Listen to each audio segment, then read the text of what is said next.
Hello there. Sometimes jobs, they can be stressful. They can be stressful beyond words. People cry about their jobs, they rage quit their jobs. Some people, their jobs become their lives. Instead of working to live, they start to live to work. For some people, that's fine. For others, sometimes taking your job so seriously, it can be a bit much. Me, for example, I sometimes take my job too seriously. And I spend a lot of my time at work and even at home thinking about work, doing paperwork, and always trying to stay one step ahead of what I'm doing, and so I can avoid making mistakes and other such things. As well as even starting my own business from home, which I've plugged enough recently, so I'm not going to do again. Alternativeworld.co.uk, quick symbol, there we go, move on. I tend to do a lot of that myself. And you see, particularly with career military officers, the pressure can be unbelievable. Now imagine that pressure amplified 1,000 or 1,000,000 times when you know that the slightest mistake you make can have the butterfly effect that could cause an entire civilization to simply blink out of existence. And you have Captain Braxton.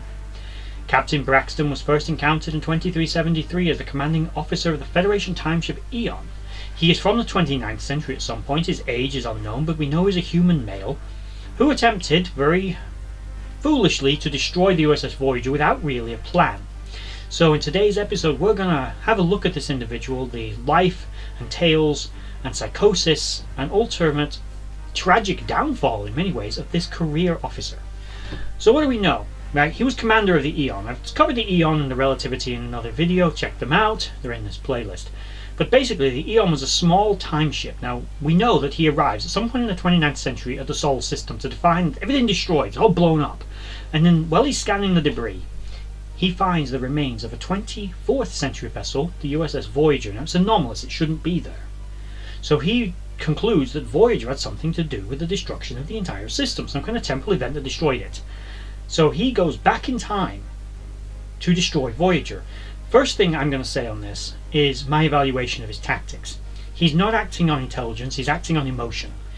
He might seem like he's trying to do the right thing. He might be.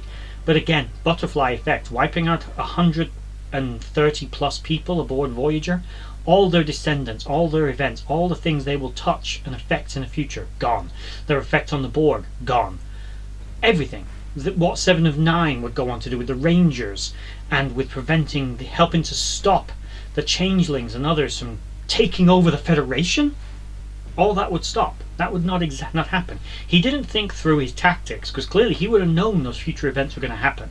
And not just that, their descendants, all of it, gone. So who's to say that the great grandchild of, Harry Kim wasn't also a great doctor who saved the entire Bolian civilization from extinction? Who's to say? So he didn't take any of that into consideration. He acted on emotion, irrationally and violently going back in time trying to destroy Voyager. This fails miserably because, again, he didn't consult with his superiors, he didn't think, and when Voyager was trying to reason with him, it was, there's no time. And can you imagine the irony of there isn't time when you're a time traveler? So he fails, feedback, blah blah, battle, thrown back in time to 1967, where his ship gets stolen by Henry Starling.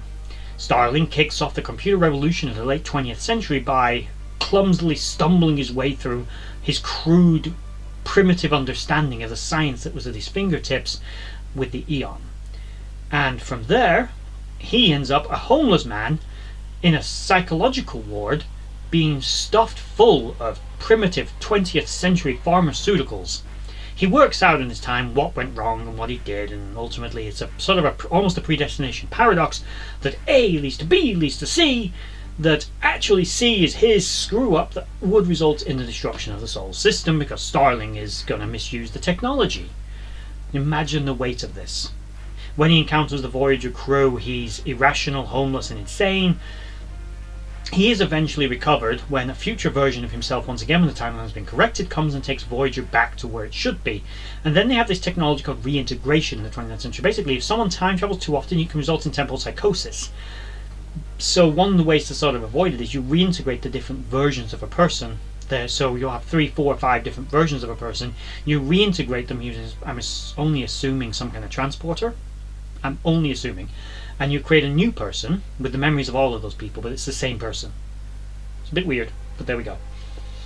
Braxton would go on after this event to have various other dealings with Janeway and other things that would happen in his existence that would drive him insane. Eventually, 7 of 9 would be recruited by a future version of Braxton, future to the future version of Braxton we already met, in order to find and stop someone from destroying Voyager with a temporal explosive, which is not meant to happen. But because Borg tech of the 24th century is better than Federation technology of the 29th at detecting temporal anomalies, they were unable to locate it on their own, so they used 7 to locate it. They would eventually learn that this, spoilers, was another future version of Braxton, who goes back in time, plants an explosive, which is cloaked, to detonate at a future date, which would then destroy Voyager. Are you with me? The slightly not as far from the future Braxton at this point is as confused as anyone by what's happening, talking to his future self, saying that they relapsed into temporal psychosis, at which point his first officer then assumes command of the ship, relieves him of duty, and eventually he gets reintegrated with his crazy future self, who for some reason is now arrested at a prior date to the time he would have been leaving from, which I don't know, does that have a butterfly effect? Because when he's reintegrated with his past self, if that future self was from even just as little as, say, 2 or 3 years in the future, he'd know about future events that were going to happen 2 or 3 years from now, including other temporal anomalies and incursions that would require the ship to intervene. Oh god, time travel, just stay away from it. Just stay off the time travel, Kool-Aid people.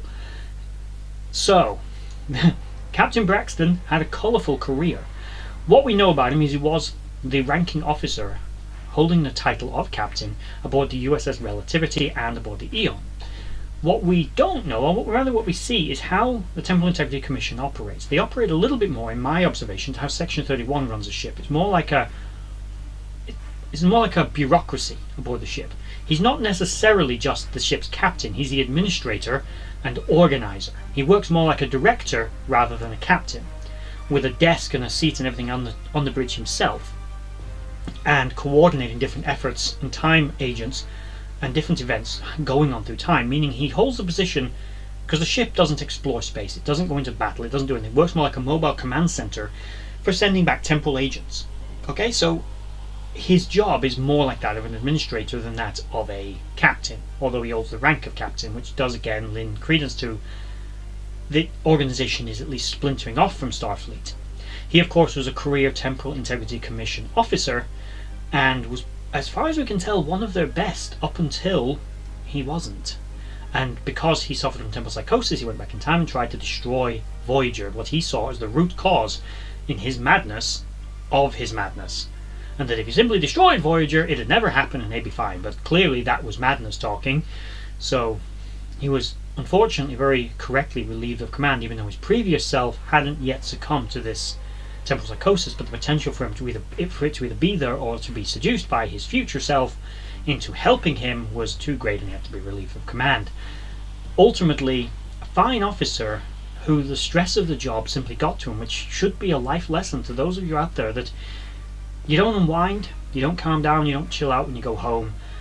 Don't take your work home with you. It's best to leave it there. Leave it at the door. Don't answer your phone. Ignore them. Relax, chill out. Your downtime is your downtime. You need that downtime. Otherwise, the job is just going to overwhelm you and it will become you. It'll own you. And things like this, they can really happen. And mental health is not something you should think is a joke or as dismissive as just you're being lazy or you're not being a good team player or a good worker. Anyone that's telling you that, they are not a good team player. They are not your boss. They're not your friend. Don't take work home with you. Don't let it rule you, because you might suffer from temporal psychosis and try to, blow people up from the past. Stay off the time travel Kool-Aid.